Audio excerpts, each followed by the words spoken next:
এই কি অবস্থা সবার? আশা করি সবাই ভালো আছেন।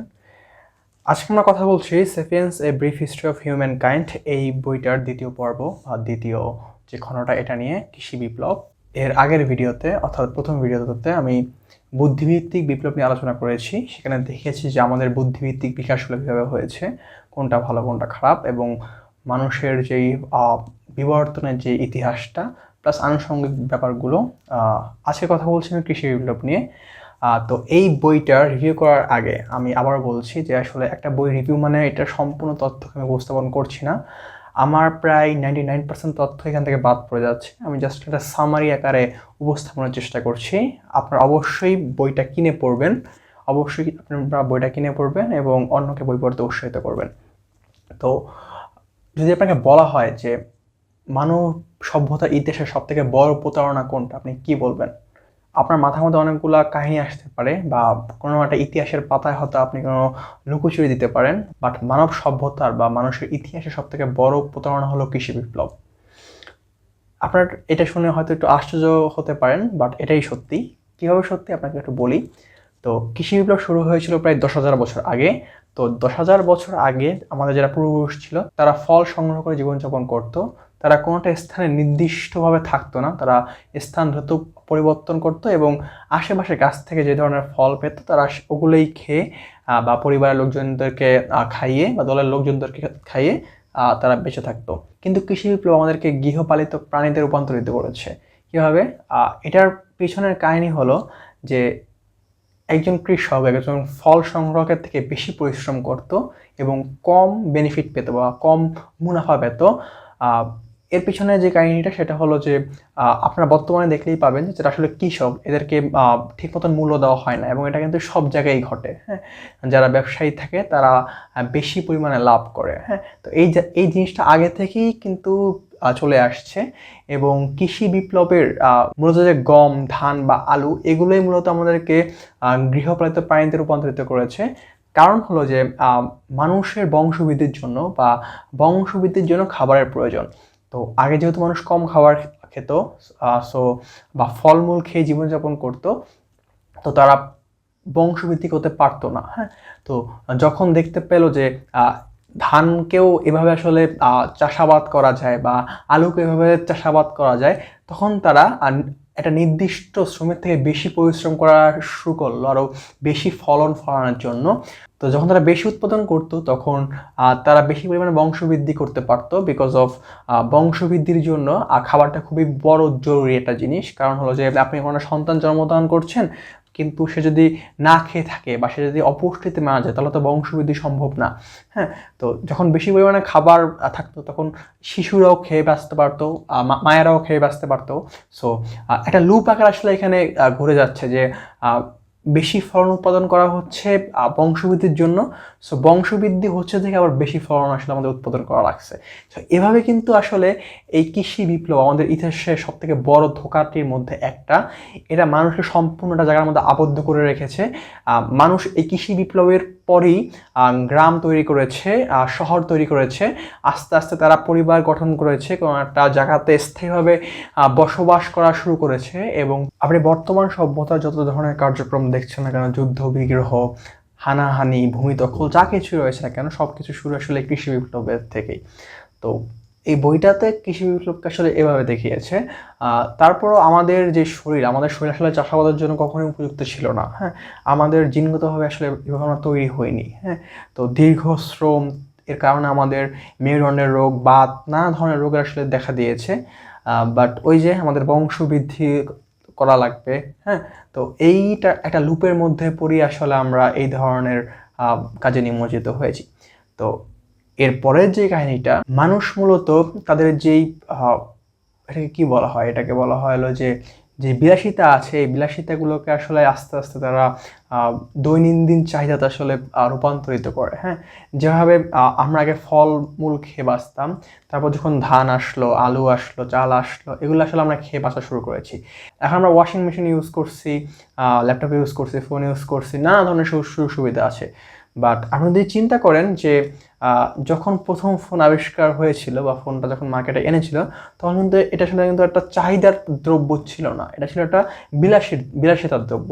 তো আস্তে আস্তে আমরা আমাদের আসলে এটা লুপ বা আমাদের এই জিনিসটা চলতেই থাকে যে আসলে আমরা বিলাসিতা জিনিসগুলোকে আমরা আস্তে আস্তে আমাদের চাহিদার বা নিত্য প্রয়োজনীয়তার মধ্যে নিয়ে আসি। আপনি এগুলো দেখতেই লক্ষ্য করবেন এবং এভাবে আসলে আমরা এই লুপটার মধ্যে আটকিয়ে যাই এবং এভাবে আসলে আমাদেরকে আরও বেশি পরিশ্রম করা লাগে, বেশি কাজ করা লাগে, আরও বেশি ধরনের বিপ্লবে অংশগ্রহণ করা লাগে। তো এটা হলো এই বইয়ে আয়েশার ফাঁদ নামে উল্লেখ করেছে এবং আমার কাছে জিনিসটা আসলে মানে বাস্তবিক ক্ষেত্রে সত্যি মনে হয়। এর থেকে বড় আশ্চর্যজনক কথা হলো যেরকম চাল বা আলু আমাদেরকে গৃহপালিত প্রাণীতে রূপান্তরিত করেছে, আমরা আবার অন্য প্রাণীদেরকেও জোর করে তাদেরকে আমরা গৃহপালিত প্রাণীতে রূপান্তরিত করেছি। তাদের ইচ্ছার বিরুদ্ধে গিয়ে আসলে আমরা তাদেরকে পালন করে বাণিজ্যিকভাবে কাজে তাদেরকে নিয়োগ করছি। সো এটা মূলত হলো যে বিপ্লবের শিকার, হ্যাঁ, যে আমাদের এই বিপ্লবের কারণে অনেক প্রাণীকে আমরা আবদ্ধিত করেছি।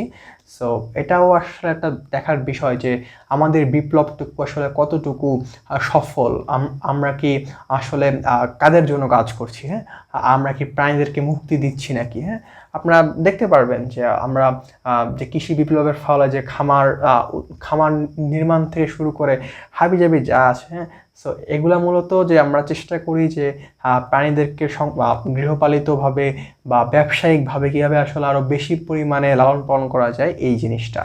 তো এই কৃষি বিপ্লবের পর যখন জনসংখ্যা বিস্ফোরিত হওয়া শুরু করলো, তো এই জনসংখ্যাকে আবদ্ধ করতে বা একীভূত করতে আমাদের দরকার ছিল মিথ বা কাল্পনিক কোনো একটা জিনিস আসলে বিশ্বাস করানো, যেটা আমি এর আগের ভিডিওতে প্রথম ভিডিওটাতে আমি বলেছিলাম। তো এভাবে আসলে মানুষরা একীভূত হয়েছে এবং আপনি বললে বিশ্বাস করবেন কি জানি না, আনাতোলিয়ার কাতাল হোক এরকমই একটা শহরের ওই সময় সব থেকে বেশি জনসংখ্যা ছিল, প্রায় 5 থেকে 10,000। জাস্ট চিন্তা করেন যে খ্রিস্টপূর্ব 7,000 বছর আগেও কিন্তু আসলে পৃথিবীতে একই সাথে 7,000 বা 10,000-এর বেশি মানুষ থাকতো না। এখন তো 1 বর্গ কিলোমিটারের মধ্যে কত হাজার মানুষজন বাস করা শুরু করে দিয়েছে। তো এটা হলো কৃষি বিপ্লবের জনসংখ্যা বিস্ফোরণ আস্তে আস্তে ঘটছিল। তো যেটা বলছেন যে আসলে এদেরকে একীভূত করতে কোনো একটা কমন মিথে কোনো একটা কল্পনা শক্তি বা কমন মিথের দরকার ছিল। তো দেখা যায় যে ব্যাবিলন ছিল আসলে ওই সময়ের সব থেকে বড় শহর। হ্যাঁ, আমরা যে ব্যাবিলনের কথা বলি, সেই ব্যাবিলনের মেসোপটেমিয়া, ওই মেসোপটেমিয়ায় 3 জন দেবতা ছিল যাদের নাম আমি যদি বলি যে আনু, এলনিন এবং মারডুক, যাদেরকে যারা নির্দেশ দিয়েছিল যে হাম্বুরাবিদেরকে তারা নিয়োগ দিয়েছিল যে মানুষকে কন্ট্রোল করার জন্য, হ্যাঁ, যারা খারাপ মানুষ যারা ভালো মানুষ এদেরকে নিয়ন্ত্রণ করার জন্য আসলে এদেরকে নিয়োগ দিয়েছিল। এবং এভাবে আমাদের মধ্যে পুঁজিবাদ, সমাজতন্ত্র, গণতন্ত্র আরও যেসব আইডিওলজি রয়েছে এগুলার উদ্ভব হয়েছিল এবং আস্তে আস্তে আমরা এই পৃথিবীকে দখল করা শুরু করে দিই। তো এরপর আসলে যে জিনিসটা মুখ্য সেটা হলো যে উপচে পড়া স্মৃতি। উপচে পড়া স্মৃতি কি? উপচে পড়া স্মৃতি হলো যে আমাদের বংশগতি ধারা আমরা মূলত ডিএনএর মাধ্যমে তথ্য পরবর্তী বংশে প্রেরণ করি। তো সেক্ষেত্রে আপনি যদি দেখেন যে একটা মৌমাছির মধ্যে কিন্তু একটা জিনগত একটা লক্ষণ দেখা যাচ্ছে যে তারা রানী মৌমাছিকে একভাবে তৈরি করে, আবার যারা শ্রমিক মৌমাছি থাকে তাদের কাজগুলো থাকে ভিন্ন। তো তারা কিন্তু আসলে এর বাইরে কিন্তু তেমন কোনো কাজ করে না। আপনি মৌমাছিদের মধ্যে কিন্তু কোনো ধরনের আইনজীবী দেখবেন না। সো কেন নেই? আমাদের মধ্যে কেন আইনজীবী রয়েছে? এটা কারণ হলো যে আমরা একটা কল্পিত মিথে বিশ্বাস করি, হ্যাঁ, যে আইনের শাসন, গণতন্ত্র, সমাজতন্ত্র এটা হবে ওটা হবে না, হ্যাঁ। বাট আপনি এটা যদি একটু নেক্সট লেভেলে চিন্তা করেন যে এটা কিন্তু আমাদের বংশগতি ধারার মধ্যে কিন্তু প্রভাবিত হচ্ছে না। এরকম না যে আসলে জন্মের পর একটা শিশু সে সব আইন কানুন জানে, সে কিন্তু কিছুই জানে না। তাকে আমরা শিখাই যে এটা করা উচিত, এটা করা উচিত না। সমাজ ব্যবস্থা বা দেশ ভেদেও কিন্তু আসলে এই আইনগুলো ভিন্ন হয়ে থাকে। সো এটা কিন্তু এরকম জিনিস না যে যেটা আসলে আমাদের বংশগতির মাধ্যমে প্রবাহিত হয়। হ্যাঁ, সো এটা একটা খুব লক্ষণীয় জিনিস যে আসলে আমাদের যে কল্পিত মিথে যে আসলে বিশ্বাস করে এটা আসলে কতটুকু ভ্যালিড, হ্যাঁ, এটা আসলে কীভাবে কাজ করে। এটার খুব আসলে ভালো একটা দিক রয়েছে যে আমাদের মস্তিষ্ক ধারণ ক্ষমতার দিকে। দেখুন, এর মধ্যে আসলে আমাদের মস্তিষ্ক পড়ে এবং আমাদের মস্তিষ্কের নির্দিষ্ট কিছু সীমাবদ্ধতা রয়েছে, মূলত 3টে সীমাবদ্ধতা রয়েছে। একটা হলো যে আমাদের মস্তিষ্কের ধারণ ক্ষমতা সীমিত, দ্বিতীয়ত হলো যে আমরা যখন মারা যাই তখন সাথে সাথে আমাদের মস্তিষ্কও মারা যায়। এবং তৃতীয় হলো যে মানব মস্তিষ্ক নির্দিষ্ট পরিমাণের একটা ডাটা প্রসেসিং বা তথ্য ধারণ এবং বিশ্লেষণ আসলে ক্ষমতা রাখে, এর বাইরে পারে না। তো আপনি কি এরকম দেখেন যে জন্মের পর কোনো শিশু উঠে 1 2 3 4 বলা শুরু করে দিচ্ছে, সে কি এটা ধারণ করে? না, সেটা করে না। তো মানব সভ্যতা যখন দেখলো যে এই ধরনের বিপ্লব হচ্ছে, হ্যাঁ, সাপোজ মনে করেন যে কৃষি বিপ্লবের ফলে একজনের অনেকগুলো ছাগল রয়েছে বা অনেকগুলো গরু রয়েছে, তো সেইটাকে আসলে কীভাবে বুঝে রাখবে যে তার কাছে কয়টা আছে? তো এটা থেকে বাঁচার জন্য সে নতুন আরেকটা মিথ নিয়ে আসছে, সেটা হলো গণিত। মিথ আনা কিন্তু খারাপ বা ভালো আমি এটা কিন্তু মানে বলছি না, আপনারা জাস্ট খালি শুনে রাখুন যে আসলে কাহিনীগুলো তারা বিবর্তিত কীভাবে হয়েছে, হ্যাঁ, এই পৃথিবীতে আমরা কীভাবে আসলে জয় করেছি।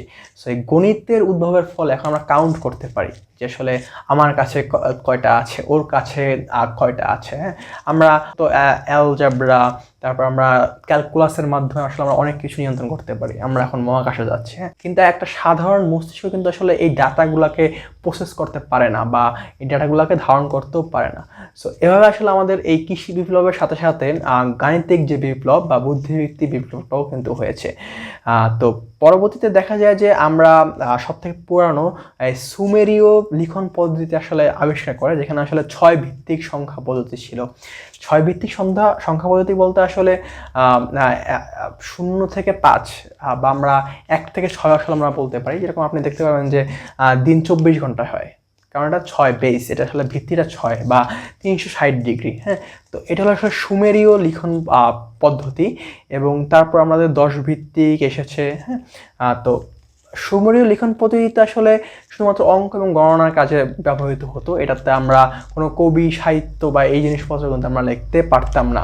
পরবর্তীতে এসেছে হলো আন্দীয় লিপি, হ্যাঁ। এই আন্দীয় লিপি আসলে তুলা বা উলের কিছু কাজ ছিল এবং এটার মাধ্যমে আসলে মানুষ তার ভাষাকে বা তার ভাবকে প্রকাশ করতো এবং এগুলোর নাম ছিল হলো কিপাস, হ্যাঁ।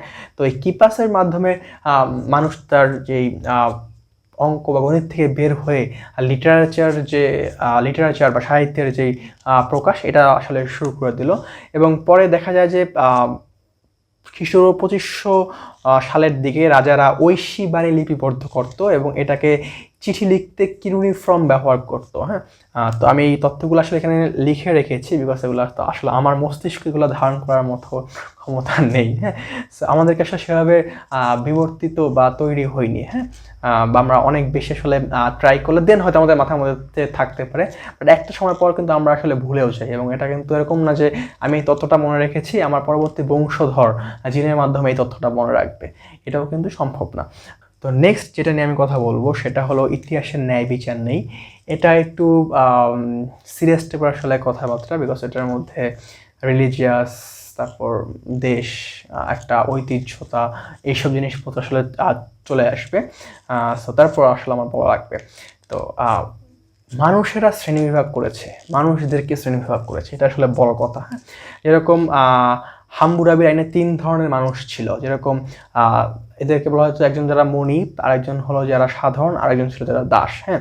তারপর 1976 সালে আমেরিকা কিন্তু সব মানুষের সমান অধিকার আইন বা সব মানুষের সমান এটা মতবাদটা প্রতিষ্ঠা করেছে। তারপরেও কিন্তু এখন আমরা দেখতে পাই যে ওই যে আগের যেই মানুষের মধ্যে বিভেদ, এটাও কিন্তু রয়ে গেছে, হ্যাঁ। তাদের মধ্যে কৃষ্ণাঙ্গ শ্বেতাঙ্গ এই জিনিসটা এখন রয়েছে। যারা শ্বেতাঙ্গ তারা মনে করে যে তাদের রক্ত বেশি বিশুদ্ধ, তারা আরও বেশি বুদ্ধিমান, হ্যাঁ, তারা কাজ করতে বেশি পারদর্শী এবং তাদের রক্তে একটা শুদ্ধতা রয়েছে। তারা বলে যে আসলে এই জিনিসগুলো ঈশ্বর নির্ধারণ করে দিয়েছে, ঈশ্বর আসলে এভাবেই মানুষদেরকে তৈরি করেছে। এবং এটা কিন্তু এই হিন্দুদের মধ্যেও কিন্তু আসলে বর্ণপ্রথারা রয়েছে। তারা মনে করে যে আসলে কোনো একজন দেবী বা কোনো মহাজাগতিক শক্তির মানুষকে ডিভাইড করে আসলে সৃষ্টি করেছে। এটা কুসংস্কার নাকি সংস্কার, এটা নিয়ে আমি ডিবেটে যাব না, বাট এটা যে রয়েছে এটা আমি বলছি, হ্যাঁ। বা এটাকে যে প্রচার করা হয়েছে আমি এটা বলছি।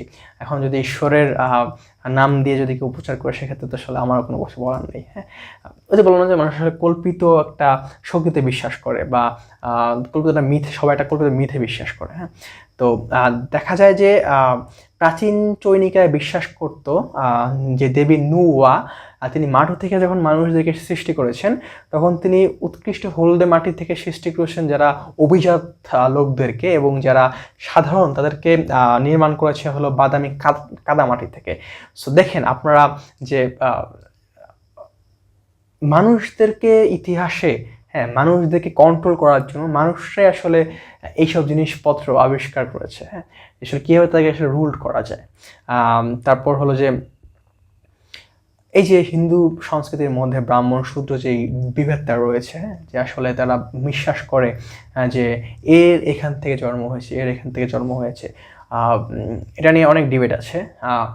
গীতাতে বলা আছে যে আমি কর্মভেদে ভাগ করে দিয়েছি, বাট যেটা প্রচার করা হয় সেটা হলো যে জন্মভেদে ভাগ করা। হ্যাঁ, যে আসলে ওইখানে ওই বংশে জন্মগ্রহণ করেছে মানে ওইটাই বিলং করবে। হ্যাঁ, বাট গীতাতে এটা বলা হয়নি।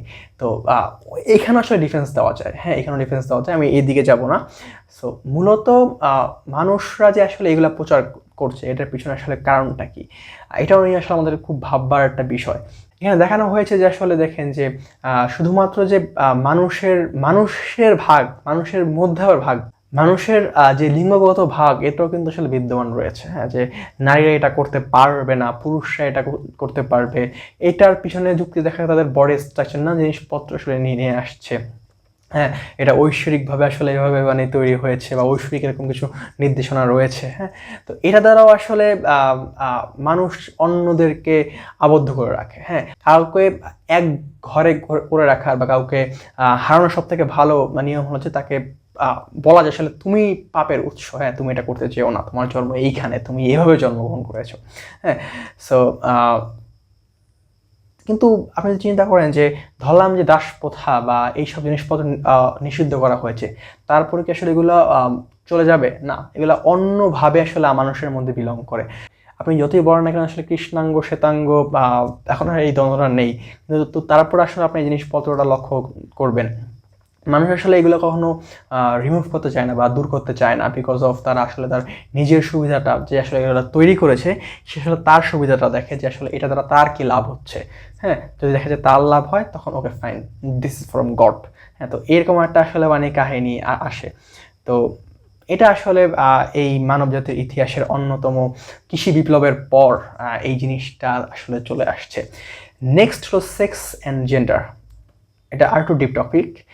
সো একজন মানুষের একটা বায়োলজিক্যাল সেক্স থাকে এবং তার একটা আইডেন্টিক্যাল সেক্স থাকে, বা আমরা এটাকে বিবর্তনীয় সেক্স বা জেন্ডার বলতে পারি।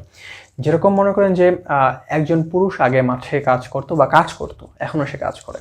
একজন নারী আগে বাচ্চা প্রসব দিত, সে কিন্তু এখনও দেয়।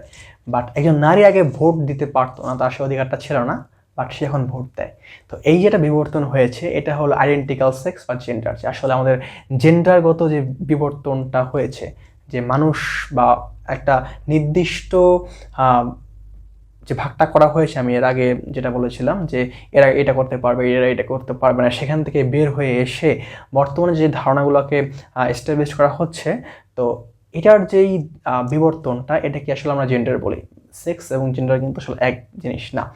তো দেখা গিয়েছে যে আসলে মানুষ তার জেন্ডার আইডেন্টিটি এস্টাবলিশ করতে গিয়ে সে অনেক কিছুই করতে পারে। হ্যাঁ, তো সেক্স একটা মামুল ব্যাপার হলো, জেন্ডার কিন্তু আসলে একটা ভিন্ন ব্যাপার। হ্যাঁ, এবং মানুষ তার এই জেন্ডারটার যেই দাবিটা বা এই জেন্ডারটার যে মর্যাদাটা এটাকে ধরে রাখতে সে কিন্তু সব কিছু মানে করতে পারে। একজন পুরুষ কিন্তু সে তার সারা জীবনের একটা রিস্ক নিতে পারে বা একটা আত্মত্যাগ করতে পারে তার যে পুরুষত্বটাকে আসলে বোঝাতে, এবং সে অপরের মুখ থেকে শুনতে চায় যে আসলে এ আসলে সত্যিকারের পুরুষ। হ্যাঁ, তো এটা কিন্তু আসলে খুব ইম্পর্টেন্ট একটা ব্যাপার যে কীভাবে আসলে আমাদের সেক্স এবং জেন্ডারটা কাজ করে। তো পুরুষদেরকে নারীদের থেকে আসলে বেশি মূল্যায়ন দেওয়া হচ্ছে, বা এই জাতিকে এই জাতির থেকে বেশি মূল্যায়ন দেওয়া হচ্ছে, বা এই সম্প্রদায়কে সম্প্রদায় থেকে বেশি মূল্যায়ন দেওয়া হচ্ছে, এটা কিন্তু আসলে সেক্সগত প্রতিযোগিতা না, এটা কিন্তু আসলে জেন্ডারগত প্রতিযোগিতা। হ্যাঁ, তো আপনারা এই জিনিসটা লক্ষ্য করে থাকবেন। তো এটাই আসলে আজকের ভিডিও। আমি কৃষি বিপ্লব নিয়ে খুব অল্প পরিমাণে আসলে বলার চেষ্টা করেছি, ভিতরে আসলে আরও অনেক তথ্য রয়েছে যা আসলে বলা সম্ভব না বা আমারও মনে থাকে না। হ্যাঁ, তো আমি হাইলাইটেড অংশগুলোকে আসলে বলার চেষ্টা করেছি। সো অনেক কথা যেগুলো আসলে সরাসরি বলা ঠিক না, তাও মানে বলে ফেলেছি। ধর্মীয় আঘাত অনুভূতি আসতে পারে, আমি জানি না আসলে কি আসবে, বাট এইটা এই বইয়ের মধ্যে লেখা আছে। তো এটা আমার কোনো কথা না, এটা আসলে এই বইয়ের কথা। আপনারা লাগলে এই ইউভাল নোয়া হারারিকে গিয়ে বলেন যে ভাই আসলে আপনারা এটা কেন লিখছেন। হ্যাঁ, তো এটা মূলত এই বইয়ের এই দ্বিতীয় অংশ, কৃষি বিপ্লবের যে সামারিটুকু। আপনারা যদি প্রথম পর্বটুকু না দেখে থাকেন তাহলে আমি উপরে নিচে লিঙ্ক দিয়ে দেব। এটার প্রথম যে অংশটুকু বুদ্ধিভিত্তিক বিপ্লব, এটার ওটা দেখে এসে আপনি এটা দেখতে পারেন, বা এটা দেখার পর আপনি ওটা গিয়ে দেখতে পারেন, কোনো সমস্যা নেই। তো এটাই নেক্সট ভিডিওতে আমরা কথা বলবো মানবজাতির একত্রীকরণ নিয়ে। এটা হলো এই যে আমরা মিথ নিয়ে যে কথা বলছিলাম, এটাই আসলে এক্সটেন্ডেড পার্ট এবং খুব ডিপলি আসলে আলোচনা করা হবে। এবং বেশি পরিমাণে কমেন্ট বা গালের আমি আসলে অপেক্ষায় আছি ওটা করার জন্য। আর যদি আসলে আমার সাবস্ক্রাইবার খুব ভালো, আসলে তেমন কিছু বলে না, তারা জাস্ট কমেন্ট বক্সে লিখে যায় যে আপনি অ্যাথিস্ট নাকি। তো এটাই, সবাই ভালো থাকবেন, দেখা হবে নেক্সট কোনো ভিডিওতে। সে পর্যন্ত ভালো থাকুন, বেশি পরিমাণে জল পান করুন, গরমের মধ্যে বেশি বাইরে যাবেন না। এটাই, সবাই ভালো থাকবেন, টাটা।